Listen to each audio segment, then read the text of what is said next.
Go. Okay, we will be starting round 5, group 3 with the National Alliance website. And the previous work that was done on the website looked pretty good. We had some ideas for changing. We started out with the purpose for the site, and the conversation went to a lot of different reasons why we would have it, presence, legitimization. We came up with 3 different reasons what we wanted to accomplish with the site. One had to do with how we, within the Alliance, communicate with each other. 2 had to do with communicating with people outside the Alliance. 3 had to do with getting input from people outside the Alliance. In thinking through the audience, it's just about the whole universe, starting out with the public themselves and healthcare consumers, which is about everybody within the House of Medicine, starting with regulatory bodies, medical societies, etc. So we stopped working on that list. In terms of an overall organizational schema, we had some ideas for the names, which will need a little more work at APC, but getting some notion of the Alliance itself.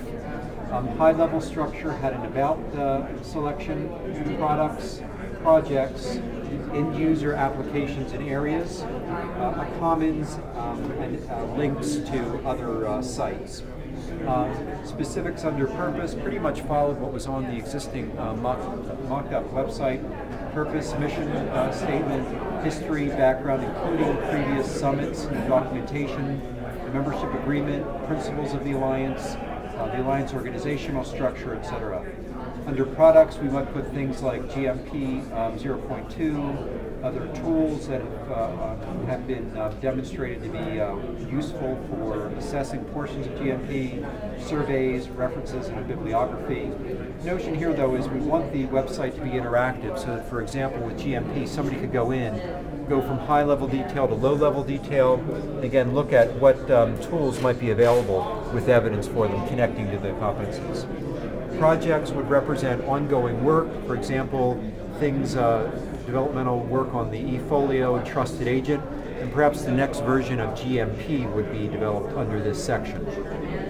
The end-user application areas might be, for example, for specific regulatory groups, residents, any defined group to go in and create areas for themselves where they might have their own discussion groups or other postings.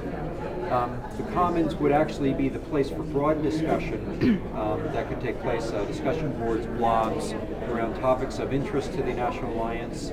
The links, again, would have downloads, FAQs, other sites of interest, and perhaps contact information. One thing that we did not resolve was whether the site should have a specific, have a login for members. That is, should we be totally transparent in our processes, or should we restrict some of what's being done, for example, the next version of GMP, to a select group? There's still some questions that remain. For example, the name of the website. We didn't, whether we have the login, and also how much people time is needed. We don't know exactly how much would be needed for site maintenance. We don't think it's a full-time person. It probably would be a fraction. And I believe that was the complete discussion. Thank you.